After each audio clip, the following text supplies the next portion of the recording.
Perfecto. ¿Cómo están? Eh, Me alegra mucho ver que hoy tengo más caritas para ver con cámara encendida. La verdad eso me pone feliz. Me siento escuchada por personas y no por fotos. Bueno, la clase de hoy va a ser bastante teórica, ya como ustedes vieron en su plan de curso, hoy vamos a hablar de lo místico. Ya vamos a hablar qué es un mito, qué es una leyenda, cuántos tipos de mitos hay, por qué vamos a hablar de mitos dentro de lo que es la filosofía.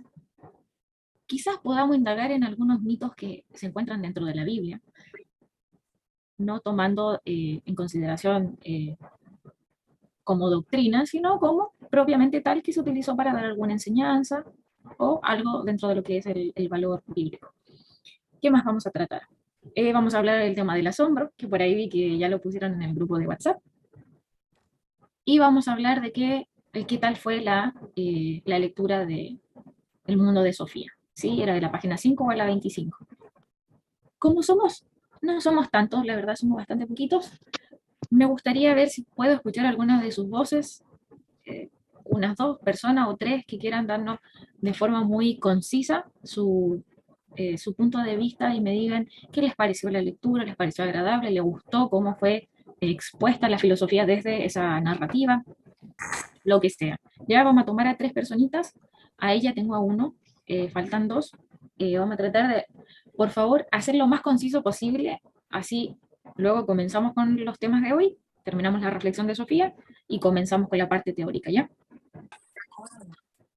Moisés, ahí, ¿te escuchamos? Buenas, ¿se me escucha? La lectura me pareció bastante interesante. La manera como expresa un poco la filosofía, su importancia, cómo es de una manera bastante sencilla que uno puede entender y comprender. Y también cómo une estas enseñanzas, estos diálogos que nos da con la vida de Sofía, cómo ella hace esas mismas preguntas y cómo ella misma se las piensa y se las mentaliza. Bastante interesante, dinámica de lectura y me gustó bastante el libro. Aún siguiendo leyendo, pero está muy bueno el libro. Eso es todo. Muchas gracias, Moisés, por tu opinión. Me alegra que te haya gustado la lectura. Bastante llevadera. Creo que el mundo de Sofía es muy similar al Principito. Sí, son libros muy enriquecedores, pero que a medida que va pasando el tiempo uno los va releyendo y uno va sacando nuevos principios que te pueden ayudar de forma eh, rutinaria en tu vida. Nico,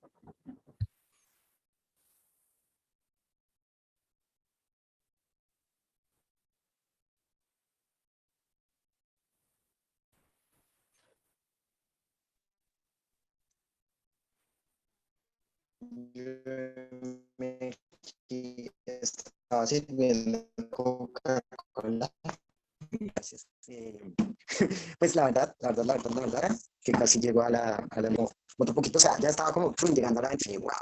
Y yo digo, es así, yo me acuerdo que cuando yo era niño, a mí me hicieron alguna vez en un taller de narrativa y era el hecho de que a veces es como que no, o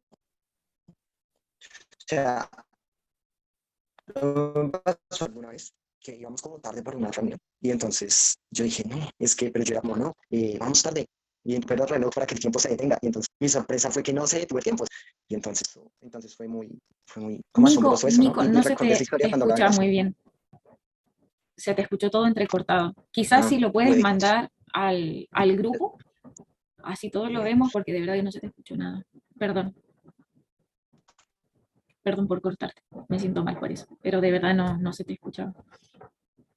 Eh, ¿Les parece si pasamos a Ulises mientras Nico ahí nos cuenta por el chat? Ahora sí, me escuchan correctamente, ahora sí, están todos de acuerdo. Es que estaba con mis datos y ya me conecté al Wi-Fi, entonces Y no ahora sé sí, si está Nico. bien o no.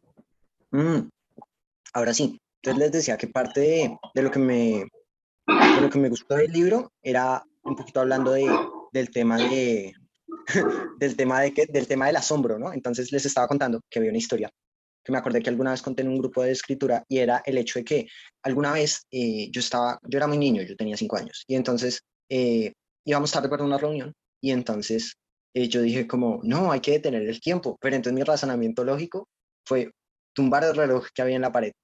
Y para mi sorpresa, el tiempo no se detuvo cuando tumbé el reloj. O sea, se supone que si el tiempo está en el reloj y uno rompe el reloj, pues se debería detener el tiempo, ¿no? Pues no se detuvo. Y entonces, para un niño esa es como la sorpresa, ¿no? Y a veces perdemos como esa capacidad de asombro, ¿no? Entonces eso es lo que a veces nos hace falta. Y yo siento que uno con el paso del tiempo como que se va acostumbrando igual a lo teológico y se va acostumbrando a todo y como que ya perdemos esa capacidad de asombrarnos y esa capacidad de descubrir cosas nuevas. Por eso, porque todo se nos vuelve normal. Y también era un poquito lo que decía la obra, ¿no? Entonces era muy fuerte el tema. Y pues encima la narrativa sí es muy buena porque te conduce casi que a leer de corrido. O sea, yo me acuerdo que yo leí casi hasta la página 20 de corrido. Fue muy suave, fue como que, qué chévere. Yo quiero seguir leyendo, o sea, como que no lee una página y lee, o sea, como que siguen adelante. Entonces, sí, esa fue un poquito mi impresión. Creo que no es muy valioso, pero pues esa fue mi impresión. Gracias por el tiempo y por el espacio.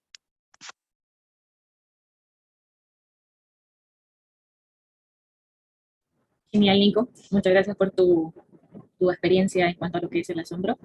Ulises, creo que se quedó pegado, Ulises.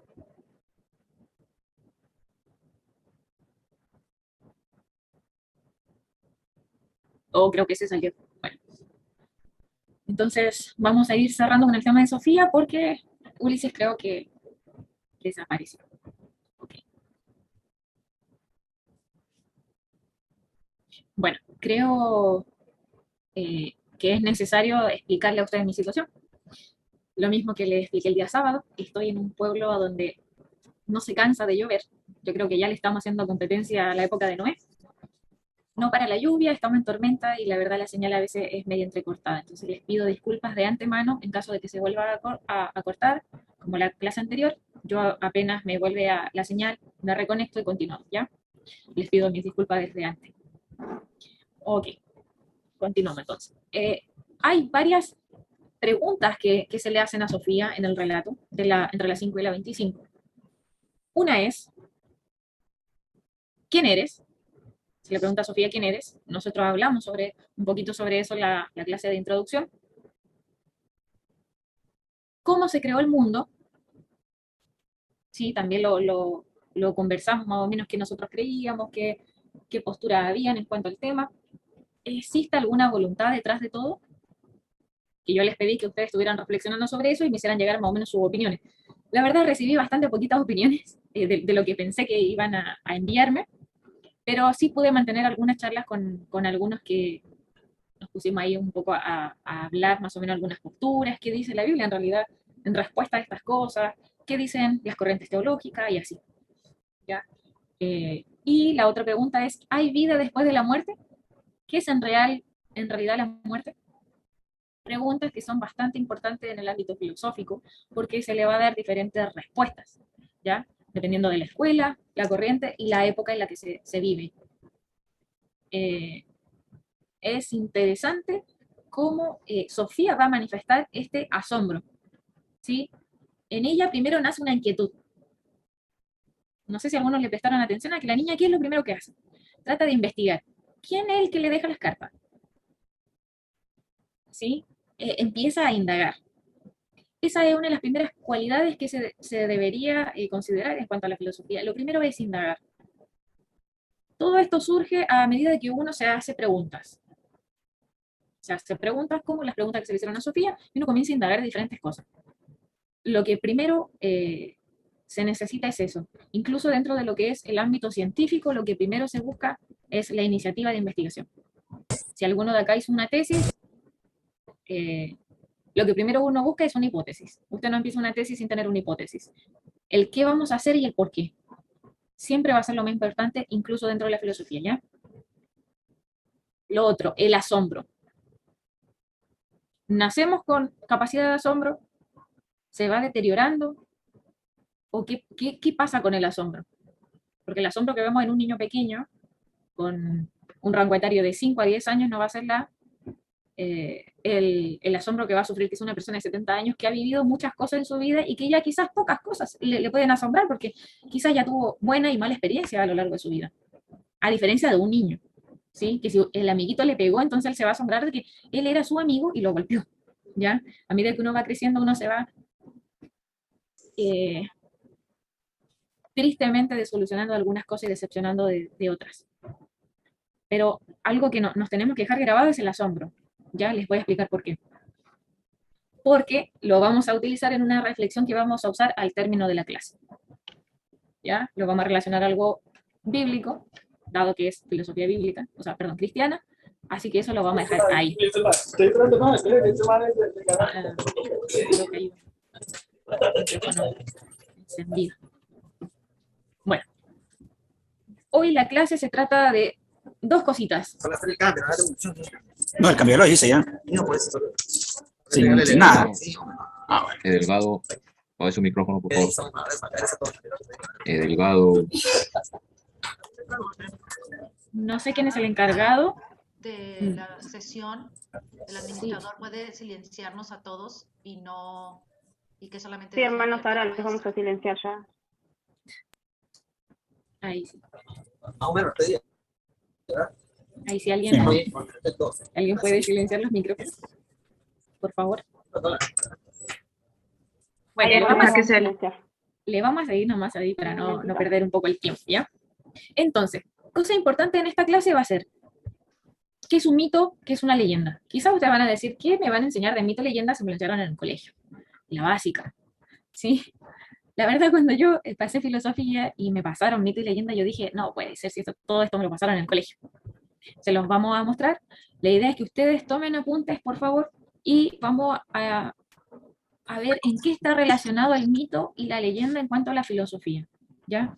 Ahora les voy a compartir pantalla. Voy a apagar mi cámara. Como les dije anteriormente, no se pierdan de mucho viéndome la cara. Ahí está, por favor, me avisan cuando puedan, cuando ya hayan visto. Listo, sí se ve. Ya se ve. Perfecto, muchas gracias. Estas son tres cosas muy importantes dentro de la filosofía, ¿ya? Una es la búsqueda de la verdad, la capacidad de asombro, que ya les hablé anteriormente, y la investigación racional. Limitada a la investigación racional es que nosotros vamos a llegar a los términos de qué es verdad. ¿Cuál es el límite que a nosotros...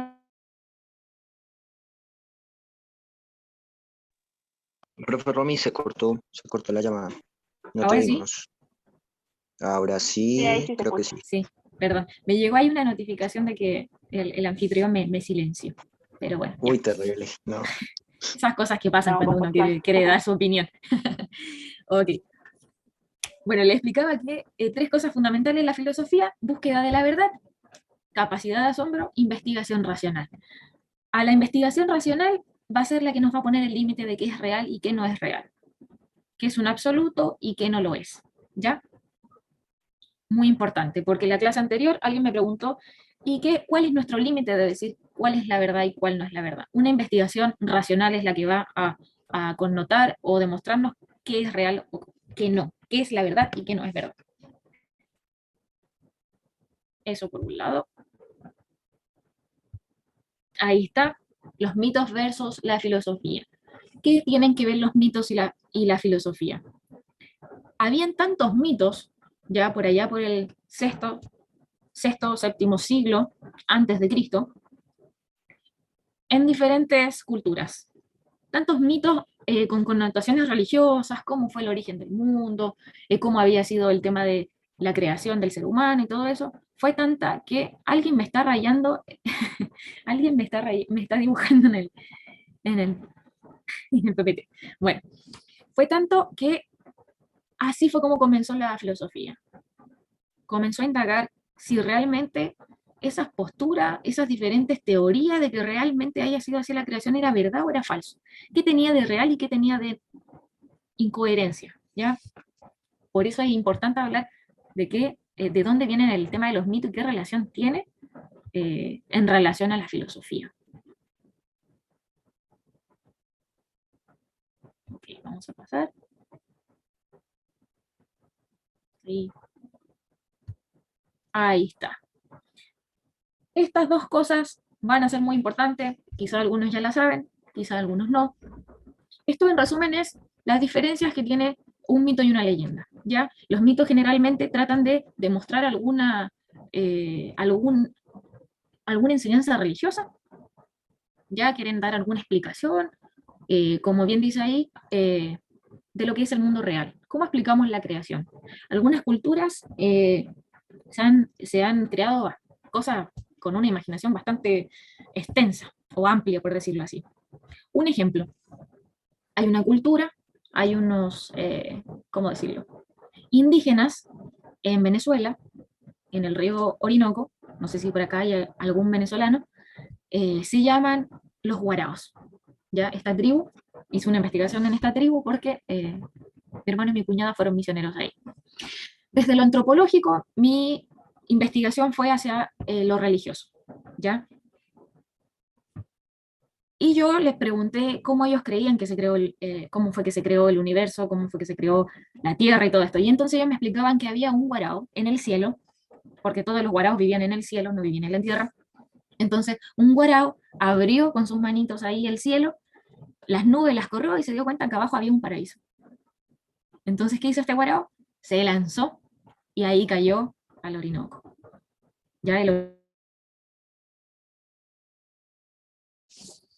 Y esa es una explicación de cómo fue la creación. ¿Ya? Ellos ya existían, solo que en el cielo, un guarao bajó porque le pareció que era hermoso Venezuela y cayó ahí. ¿Qué les parece? Quizás para nosotros, digamos, no creo que sea tan real esta creación que dicen los guaraos, pero para los guaraos es real. ¿Por qué? Porque es un mito religioso que da la explicación a algo de la naturaleza como la creación. ¿Sí? Así como los guaraos tienen este mito, también hay diferentes culturas, como los guaraní, que también tuve la oportunidad de trabajar con ellos personalmente, tienen creencias bastante, que usted diga, están bastante, no sé, mucha imaginación, quizás poco realista, pero estas cuestiones son explicaciones para ellos que van más allá de lo que sea real o no, para ellos son explicaciones que van a lo, a lo religioso, a sus dioses. ¿Ya? Ahí me piden que ponga ahí está, para la persona que quería. Entonces, los mitos generalmente tienden a ser de origen imaginativo. No se le tiende a esperar mucha realidad en cuanto a lo que es mito, ¿ya? Generalmente es algo imaginativo que tiende a explicar algo.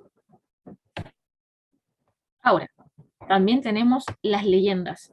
¿Cuál es la diferencia? La diferencia de la leyenda es que es algo que puede haber sucedido o puede no haber sucedido, como es el tema de la Ilíada, ¿sí? De Homero.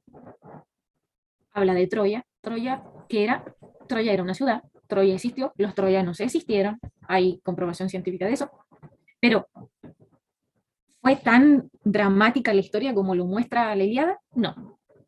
Hay bastante fantasía o cosas que se le fueron agregando, pero eso no quita de que sea una leyenda, que de algo real se le ¿cómo podríamos decir? Cuando hacemos una hipérbole, ¿sí? Tratamos de dramatizar algo para mostrar una verdad. La idea de las leyendas siempre va a ser el aprendizaje, tratar de enseñar algo o de influenciar algo, alguna enseñanza, ya sea en el ámbito ético, en el ámbito moral, siempre trata de hacer algo, y como dice ahí, siempre son de cosas populares, ¿ya? Las leyendas como la de estos dos dragones que se pelean, uno del agua, otro de la tierra, y toda esa leyenda, bueno, en diferentes países tiene diferente nombre, acá se llama Kai Kai Bilú, la leyenda de las dos serpientes. Recordemos que la filosofía comienza por esto, por llegar a la verdad. Estos mitos, estas leyendas populares que había en la cultura, ¿qué tienen de real y qué tienen de falso? Y ahí es como surge la búsqueda de la verdad. ¿Ya? Les pido disculpas si no puedo ver muy a menudo el chat. Sí, voy a tratar de estarlo mirando, estar pendiente, pero hay cosas que no puedo ver. Aquí hay una persona que me gustó bastante su comentario, José Rodríguez. Sí, la verdad es que hay mitos que para algunas culturas son completamente ciertas y para nosotros la verdad nos parece un poco irreal. Otra leyenda sería el ejemplo de Rómulo y Remo. Sí, las logas existen, los niños existen, Roma existe. parte de lo que es la leyenda sí fue así, en cuanto a lo que es historia, pero de ahí a que ella lo haya criado y lo haya formado como adulto, la verdad, tiene ahí ya su toque mágico, dramatizado de la historia. Eso lo hace una leyenda. Espero que hasta ahí vamos claros. Sí, la verdad es bastante simple porque quiero pensar que a todos le enseñaron también esto en los colegios, ¿ya? No es algo tan complejo, la diferencia entre un mito y una leyenda. Ahora lo que vamos a ver es la función. Aquí si quieren anotar o no quieren anotar, ¿ya? Siempre son tradiciones culturales, como yo les explicaba. Siempre las culturas van a tener diferentes formas de explicar sus verdades religiosas. Y esa es la función del mito. La función de la leyenda es transmitir advertencias. ¿Sí? En el hecho de Rómulo y Remo, la advertencia es que Rómulo le dijo a Remo que si él atravesaba de ahí para allá, entonces él lo iba a matar. ¿Qué hizo? Remo fue y atravesó sin tener la advertencia que ya le había hecho Rómulo. ¿Alguna duda hasta aquí? ¿Se les mezcló? ¿Se confundieron? ¿Algo? ¿O vamos bien? Levanten sus deditos, por favor, porque así para mí es más fácil.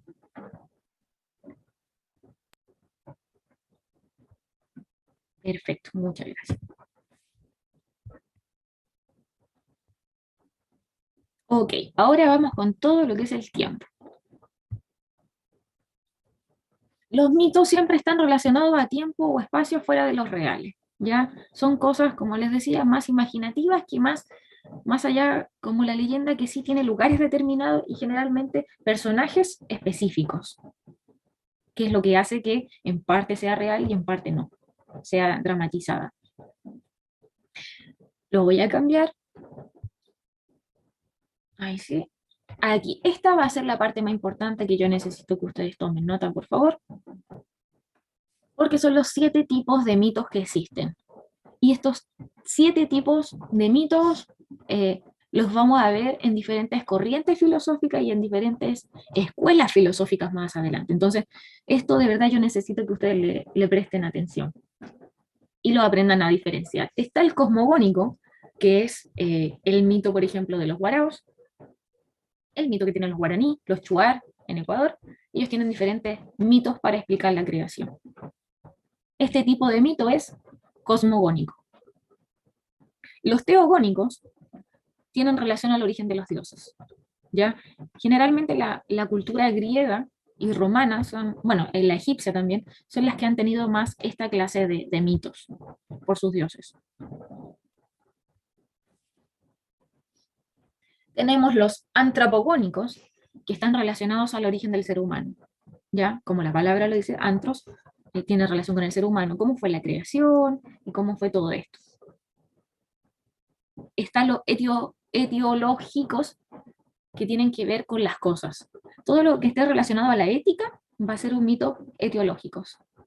Como lo vimos similar a lo que es Rómulo y Remo. No conozco ningún mito que sea de este tipo, la verdad.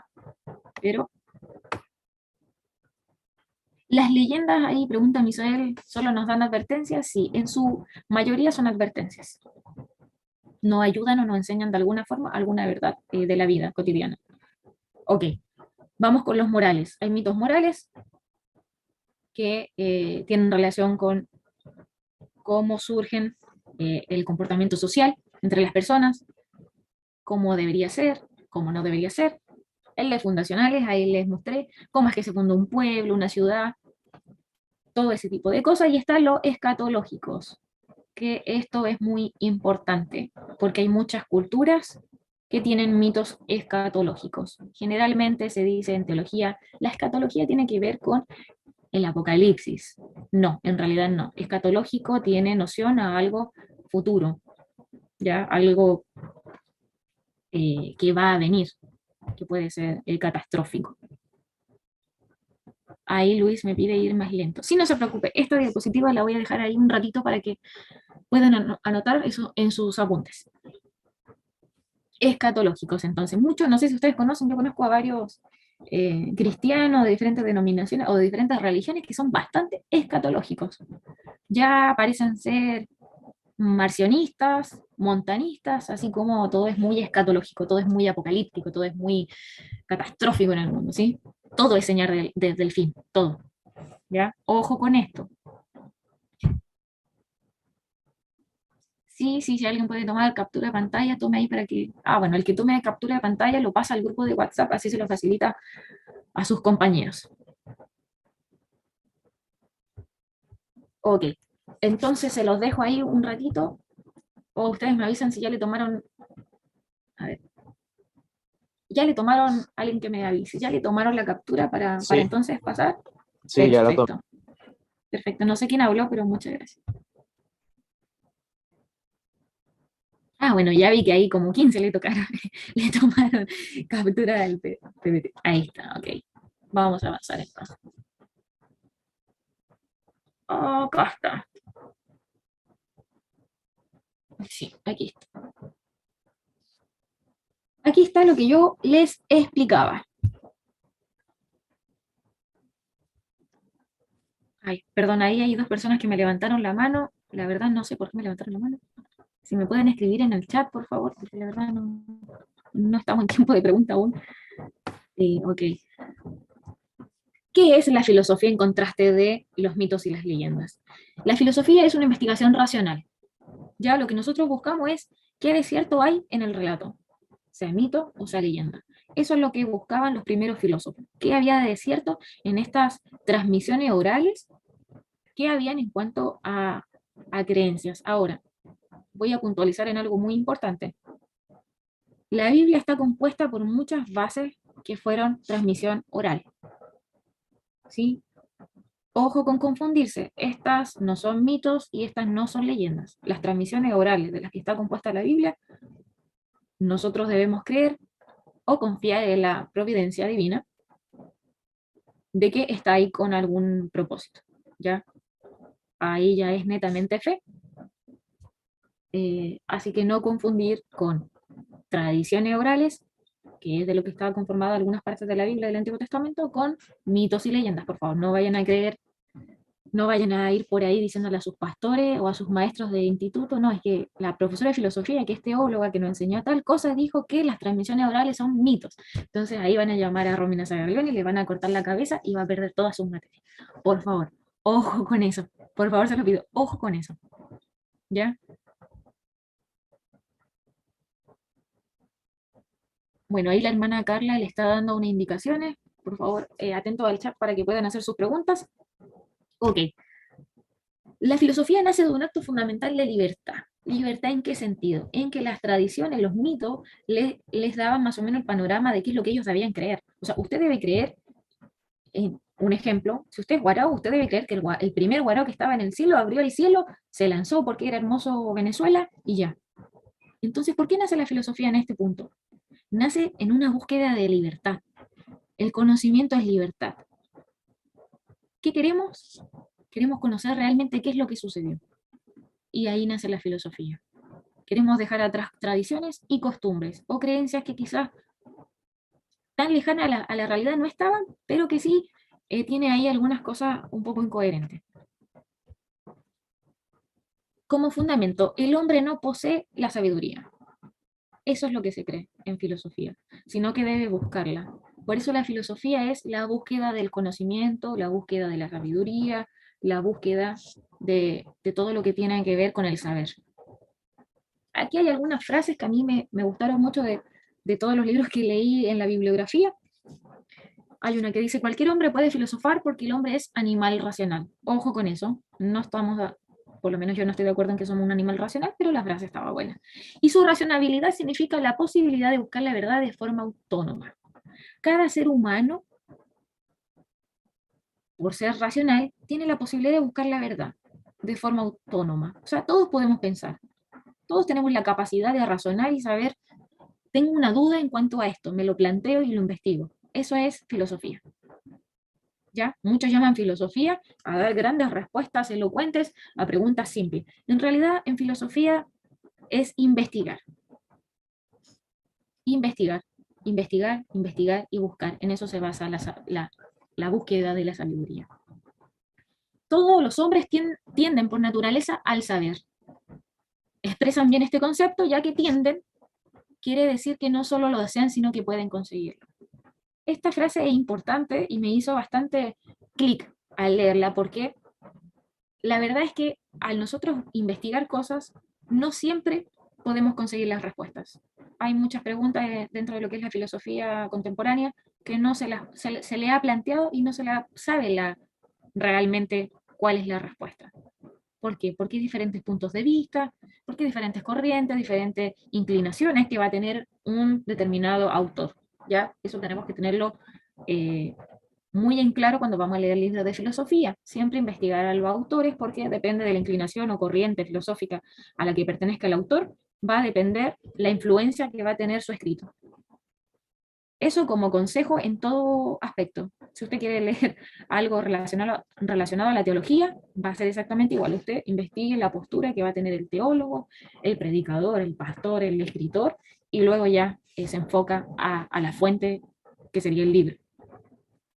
Ok, indagación directa para rastrear la verdad, más allá de las costumbres, las tradiciones y las apariencias. Como les explicaba anteriormente, la indagación, ese querer buscar las respuestas a las grandes dudas que nos surgen.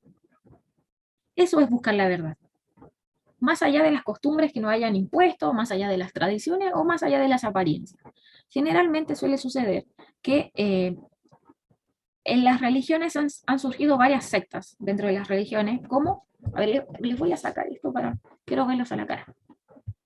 Quiero verlos a la cara. Ahí sí.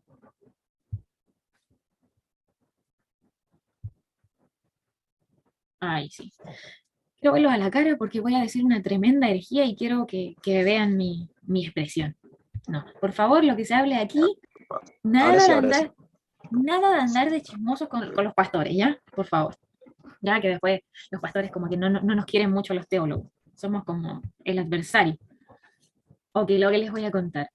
Generalmente en la iglesia surgen sectas. ¿Sí? Usted puede investigar la cantidad de sectas que ha salido del protestantismo. Bueno, yo tengo cierto cariño por la Asamblea de Dios, pero es real que de la Asamblea de Dios surgieron sectas muy importantes en Estados Unidos que llevaron a suicidios masivos y así, un montón de estas cosas.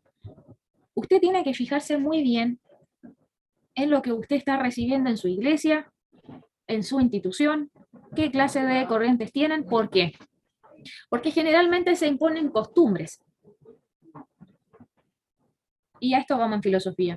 Generalmente se imponen costumbres, no, porque la predicación debe ser con esta vestimenta y el hermano que tiene la Biblia más grande es el hermano que tiene más relación con Dios y es más espiritual, y diferentes cuestiones así. ¿Ya? Esas son tradiciones, son costumbres.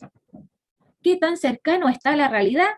Se lo dejo ahí a cada uno. Usted tiene una Biblia para investigar, para leer y darle su interpretación. Tenemos que tener ojo, ya que estamos en filosofía cristiana, tenemos que tener mucho ojo con lo que se nos está impartiendo como algo absoluto. Sobre todo, más aún si es una costumbre, o simplemente si es algo de tradición. Hay muchas cosas que se manejan dentro del ámbito religioso que uno dice, sí, esto es bíblico, y después usted lee la Biblia y se encuentra con cosas que usted dice, ¿y a dónde estaba en la Biblia? No lo encontré ni en Génesis hasta el Apocalipsis, o sea, nunca existió, pero a mí me lo impusieron. Esto generalmente tiende a provocar decepción en los cristianos. Bueno, hay varios versículos de la Biblia que al leerlo y al interpretarnos nos damos cuenta de que varios de los apóstoles se inclinaron, como Pablo, a decir que los maestros tienen que tener mucho ojo con lo que enseñan, porque van a tener grande responsabilidad al momento de ser ministrados por Dios en el momento aquel, ¿ya? Por eso nosotros tenemos la responsabilidad de tener mucho cuidado con lo que se nos está enseñando, con lo que nosotros mismos estamos influenciando a otros. ¿Estamos transmitiendo una costumbre o estamos transmitiendo una verdad? ¿Qué estamos transmitiendo? ¿Sí? Esta herejía se las quise decir así, face a face, porque no da a poner la fotito y contarle esto. Ahora, ya estamos más o menos en la hora de término de la clase, pero no quiero irme sin explicarle algo que yo le había dicho relacionado al asombro. ¿Por qué se hace alusión en la Biblia con el ser como niños? Los niños tienen una capacidad de asombro impresionante. Usted a un niño le regala un globo y el niño va a andar 15 días con ese globo hasta que se le reviente. Y él cada vez que vea el globo va a hacer algo impresionante para él, un globo. Un ejemplo, yo tengo un sobrinito de 2 años y usted le regala un regalo caro y él A él no le va a importar el regalo, el contenido, a él le importa la caja, porque a él le encanta jugar con las cajas, con los papeles de regalo. A eso va el asombro. El asombro muchas veces va disminuyendo con la costumbre. A medida que nosotros más nos acostumbramos, menos asombro vamos a tener a diferentes áreas de sus vidas, ¿ya? Aquí va una reflexión que yo escuché de parte de mi profesora y mi mentora. No sé si alguien ha escuchado de ella, se llama Gabriela Jovine, profesora de teología, que me explotó la cabeza y yo quisiera compartirla con ustedes, ¿sí? Esta profesora un día en clases de hermenéutica nos dice, cuando nosotros nos acostumbramos a algo, pierde la gracia. Para nosotros ya no es aprendizaje, ya no es enriquecedor, y bueno, la. Hay un hecho que sucedió en la Biblia que se lee de bastante superficial, sin ir más profundo a lo que significaba la pérdida de asombro y la costumbre, ¿sí? Y tiene relación con Abinadab. Yo creo que aquí alguien ha escuchado de Abinadab. El arca del pacto estuvo en su tienda durante muchísimos años. Se estipula que 70 años, pero en algunos manuscritos dice otra cantidad de años, entonces dejémoslo por ahí, más o menos. Para la familia de Abinadab no era algo, wow, es asombroso, tenemos el arca del pacto en nuestra tienda. Para ellos pasó a ser una costumbre. ¿Cómo nosotros, creyentes, nos damos cuenta de que pasó a ser una costumbre para su familia? Lo vemos más adelante, cuando el relato dice que Usa, cuando se va a caer el arca, lo toca. ¿Por qué es importante esto con el asombro y la costumbre? Usa estaba acostumbrado a que el arca del pacto estuviera en su casa.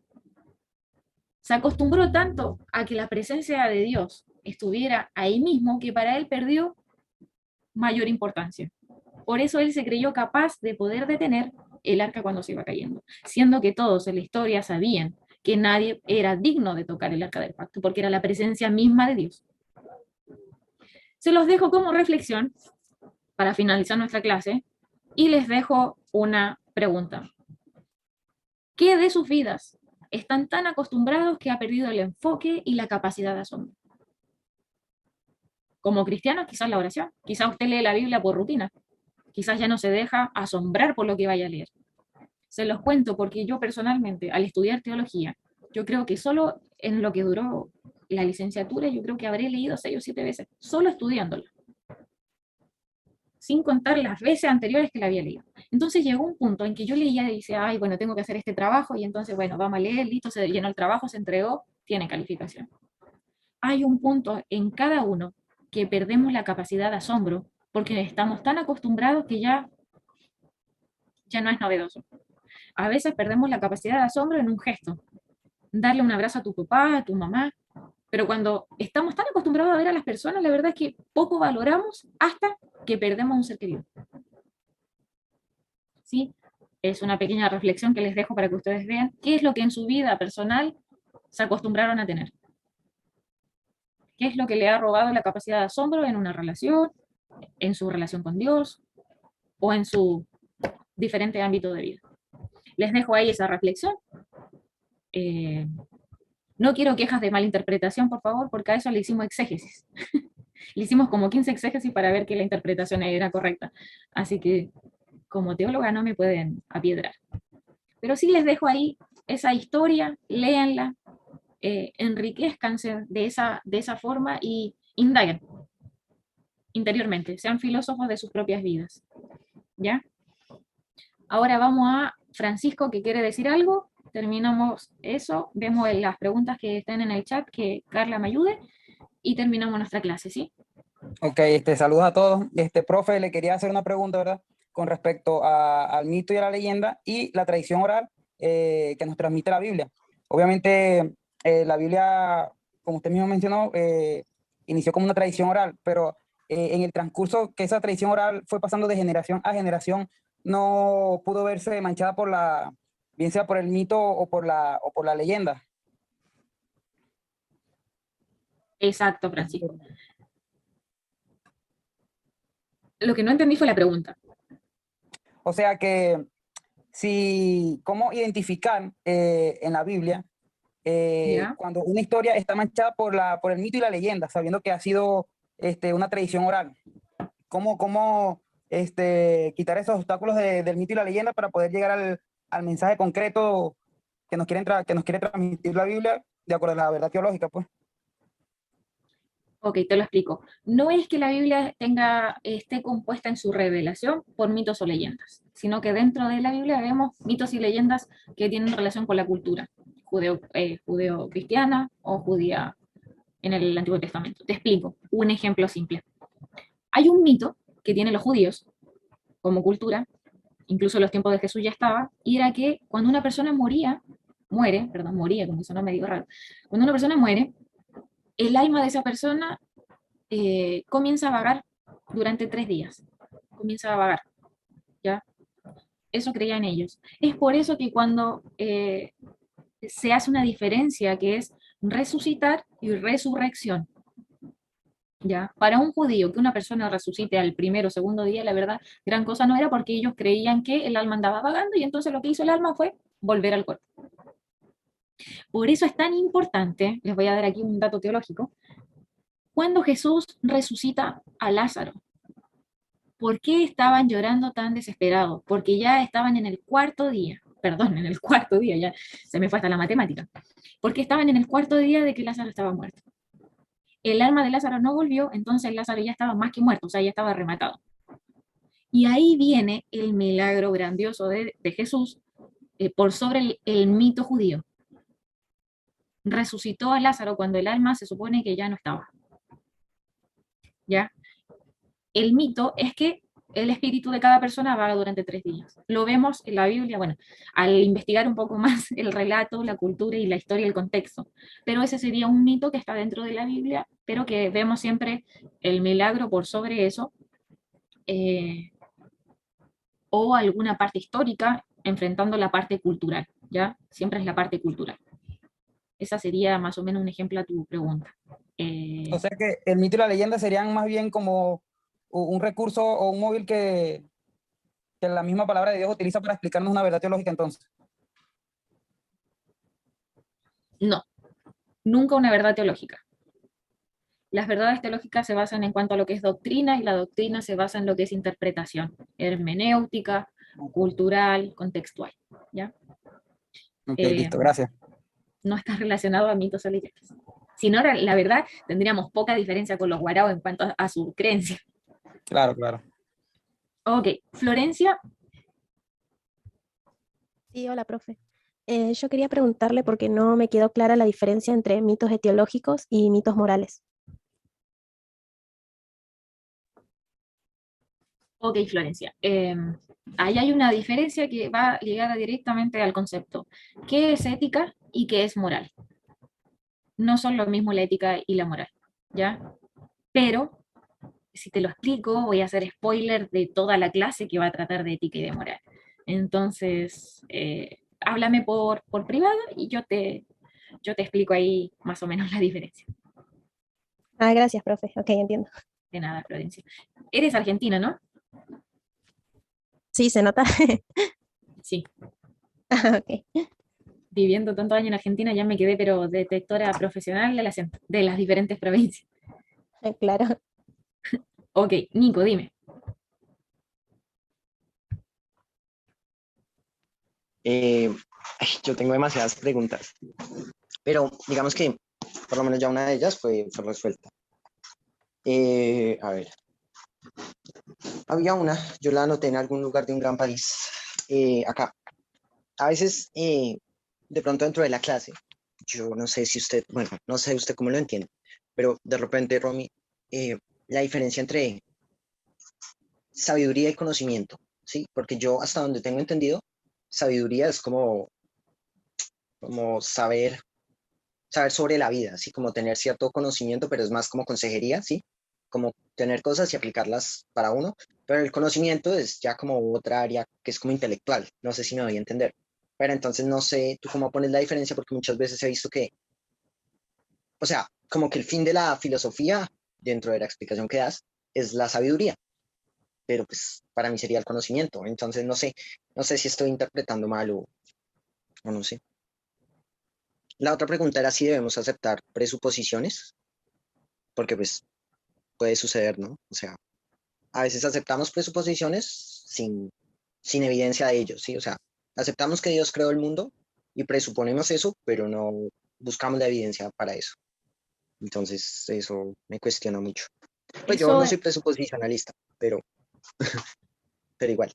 eso estaría un poco en Perdón. contra de lo que es la filosofía, Nico, porque la filosofía es investigar e indagar, ¿ya? Ok, Con métodos científicos. Ya, a veces tendemos a creer que los métodos científicos van netamente a lo que se puede comprobar o a lo que es físico, pero no. Hay cosas filosóficas que también están bajo el método científico. Eh, y eso de presuponer cosas en cuanto a lo que, no sé, por ejemplo, sería la creación, eso ya ni siquiera iría ligado a la fe, porque ya está y es comprobable. Eh, yo traté de ver para mandarles un artículo, pero no he podido, un artículo que son 4 explicaciones básicas a la existencia de Dios y la creación desde el ámbito científico, que va relacionado a la parte filosófica. Ay, pero no quiero extenderme porque ya llevamos un montón de tiempo y yo me emociono y se me va la lengua y ahí empiezo a hablar un montón de cosas. Nico, eso te lo voy a explicar por interno, ¿ya? Y aquí me llamó mucho la atención una pregunta por favor. que me hicieron en el chat, la voy a responder. Me la hizo Miguel en cuanto al Adán histórico y la posibilidad de que sea el Génesis, algunos capítulos sean mito. Se lo voy a explicar.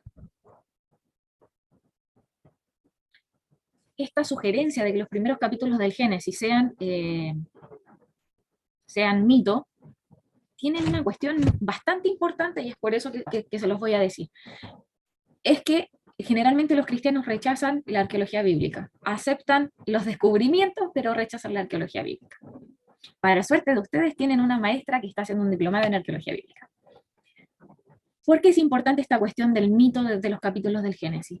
Porque el judío toma la cronología, ¿sí? La cronología que tiene Mateo y los evangelios como si fueran literales.